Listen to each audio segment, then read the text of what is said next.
The wind howled down from the Montana peaks, carrying with it the smell of snow and pine, and the promise of another long, bitter winter. The cabin stood alone at the edge of the tree line, a stubborn little square of wood and smoke against the endless white. Inside, Eli Harrow sat by the fire, running his whetstone slowly across the edge of his knife. He didn't rush. Out here, there was no reason to. The world moved at the pace of storms and thaw, and Eli had learned to move with it, or be crushed beneath it. He was a massive man, the kind people looked at once and decided not to bother twice. His beard was thick, dark streaked with gray, and his eyes carried the hard calm of someone who'd lived too long without company. 15 years in the mountains had made him what he was, half legend, half ghost. Folks in town called him the Mountain Man, said no woman could stand his silence or his temper for long. They weren't wrong, but he'd tried, once.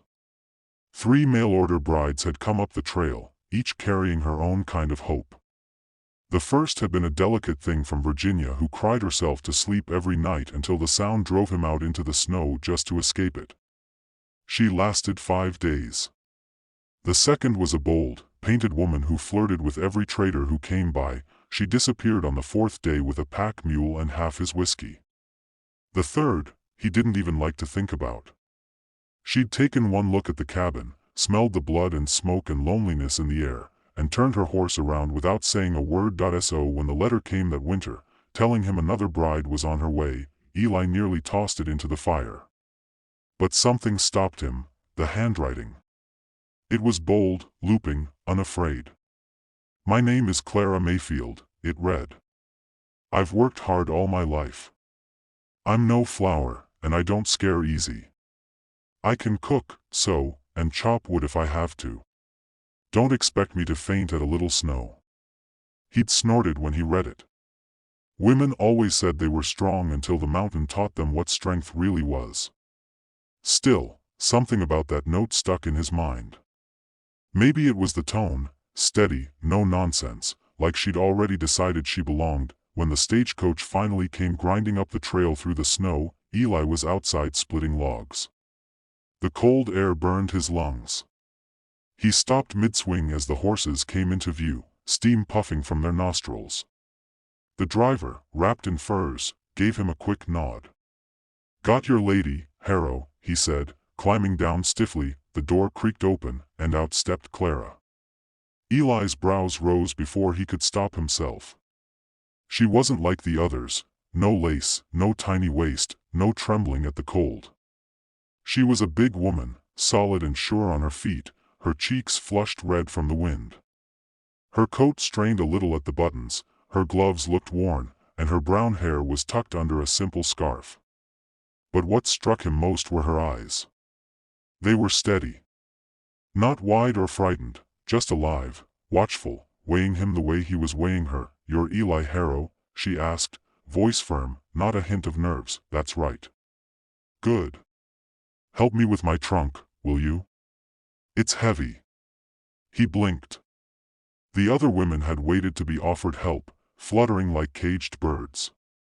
This one was giving orders before she'd even stepped fully into his life.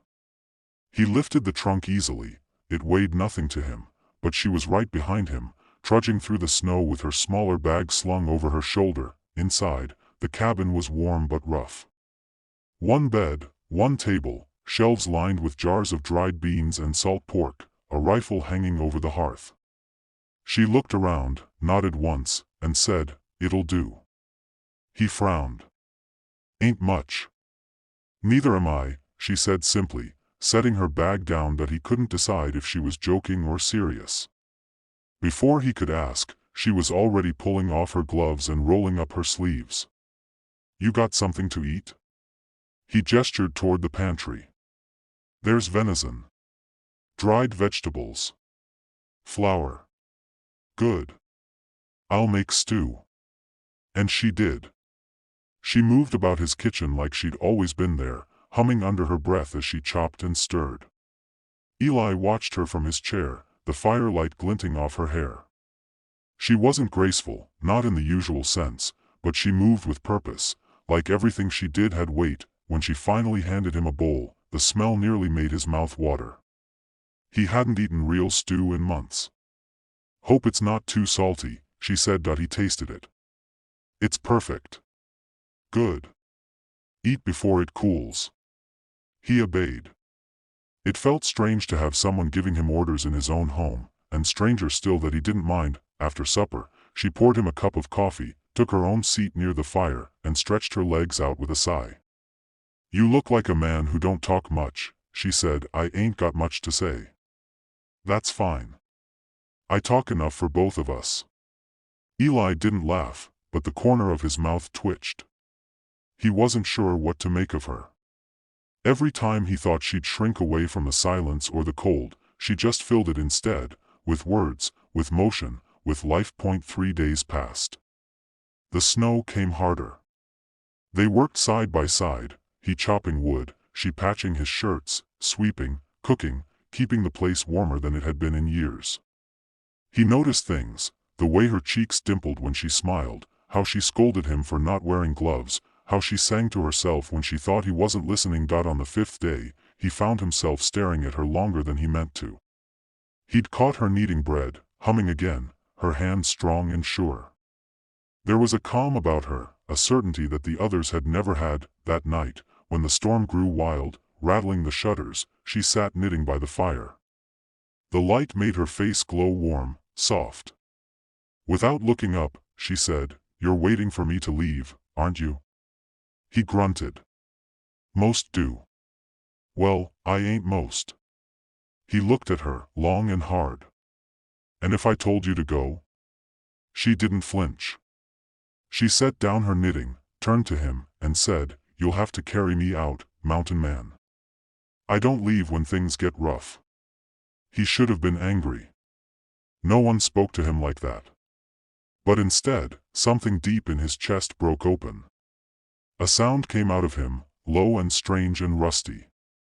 It took him a second to realize it was laughter. Clara smiled then, soft but proud, and went back to her knitting as though nothing had happened.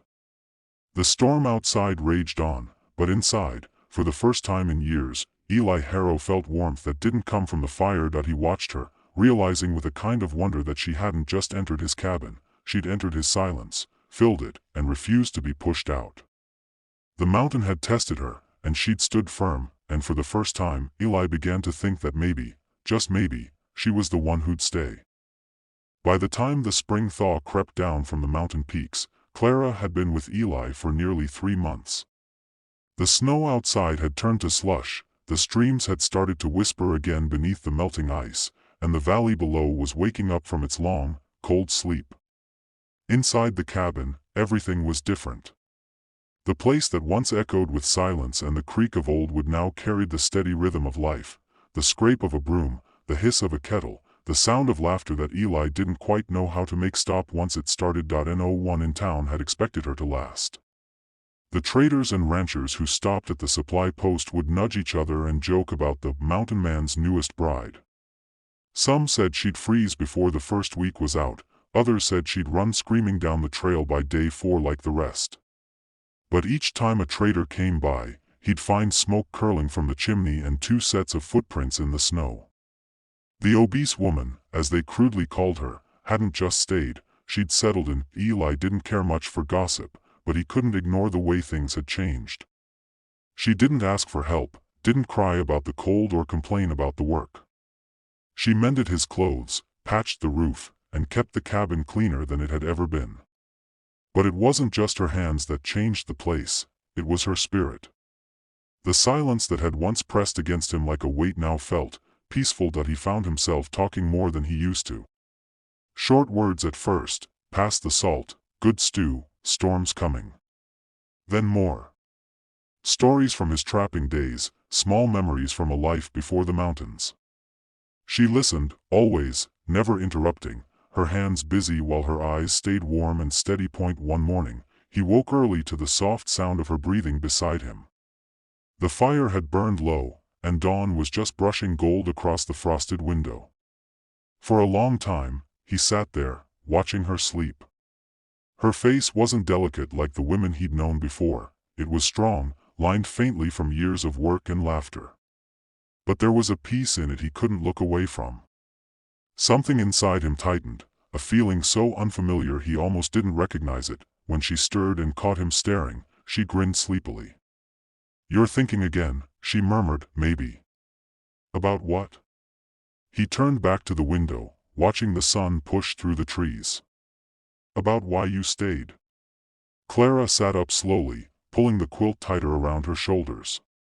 "Because I wanted to." "You wanted to?" he echoed, half smiling. She shrugged. "You needed someone who wouldn't scare easy. And I needed somewhere quiet enough to hear myself think." Eli huffed out a breath that might have been a laugh. "Most folks think quiet's a curse." "That's because they've never met the right kind of quiet," she said. "Yours just needed softening, is all." He didn't know what to say to that, so he didn't. He just nodded and went to start the morning fire. Later that day, they went out together to mend the fence that had collapsed under the snow. The air was still cold but carried the scent of earth again, that damp, rich smell that promised life. Clara worked beside him, steady and uncomplaining, driving nails into the wood with firm swings of the hammer. Her coat was open despite the chill, and sweat dotted her brow. When he told her to rest, she snorted. "If I sit down now, I'll freeze before I get up again." Eli couldn't help the small smile that tugged at his mouth. "You're a stubborn woman." "Takes one to know one," she shot back. They worked until the sun dipped low, then sat together on a log, sharing bread and smoked venison. The silence between them was comfortable now, like a blanket rather than a wall. "Eli," she said after a while, brushing crumbs from her skirt, "you know why the other women left?" He didn't answer. He didn't need to. "Everyone knew, they were scared," she said quietly. "Not of you, exactly. Of the way you make the world stop talking. Some folks can't stand stillness." He looked at her, brow furrowed. "And you can?" "I don't mind stillness. I grew up poor in Kansas. Nights were long, and sometimes silence was all we had. It teaches you things, patience, mostly. And it makes you hear what other people don't." He turned away, jaw working. "And what do you hear now?" She smiled softly. "A man who's not nearly as cold as he thinks." He said nothing. Her words hit deeper than he wanted to admit. That evening, back in the cabin, the firelight flickered across her face as she stirred the stew pot. He sat at the table, watching her. Something about the way she hummed to herself, how she moved like the space already belonged to her, it did something to him. "You ever think about leaving?" he asked suddenly. She turned, spoon in hand, eyebrows raised. "Why would I?" "'Cause the town talks. They think I'm half wild. That you're crazy for staying." Clara chuckled, shaking her head. "I've been called worse by better people. Let them talk. They don't know what it's like up here." He studied her for a moment. "You don't miss them? The noise? The people?" "I miss butter," she said with a grin, "but not people. Never cared for too many of those." Eli laughed then, a real laugh, deep and surprised. It rumbled through the cabin and startled even him. Clara looked up at the sound, smiling as though she'd been waiting for it. After supper, she sat near the fire again, darning one of his socks. He found himself staring at her hands, the small scars on her fingers, the way they moved confidently with the needle and thread. "Without thinking," he said, "you got a good way about you." She glanced up. "You say that like you didn't expect it." "Didn't expect you," he admitted. "Neither did I," she said softly, eyes meeting his. The fire crackled between them, throwing shadows up the walls. Outside, the night pressed close, cold and wide. Inside, something warmer settled in, a quiet, steady kind of love that didn't need words or promises. When she finished her mending, she set the sock aside and looked at him. "Eli, you ever wonder if maybe we were both just waiting? You for someone who'd stay, and me for somewhere that didn't push me out?" He didn't trust his voice, so he just nodded. She rose then, came to stand beside his chair, and laid a hand on his shoulder. Her palm was warm and strong, and he covered it with his own, rough and scarred from years of solitude. "I never thanked you," he said, his voice low. "For what?" "For staying." She smiled faintly. "You don't thank someone for loving you, Eli. You just let them." He looked up at her, the words sinking deep into the quiet place in his chest that had been empty for too long. That he stood, turning toward her fully, and brushed a loose curl from her face. She didn't flinch or blush, she just looked at him with that same steady calm that had undone him from the start. Then she leaned in, resting her head against his chest, and for a long time they stood like that, listening to the heartbeat of the mountain beyond the walls. By the time the last of the snow had melted from the ridges, the traders had stopped joking about the mountain man and his mail-order bride. Now, when they passed the cabin, they saw smoke curling thick and steady from the chimney, heard the faint sound of laughter inside, and nodded to themselves. No one had ever lasted a week with Eli Harrow. But the woman who finally did, she didn't just survive him. She stayed, softened him, and made the mountain a home again.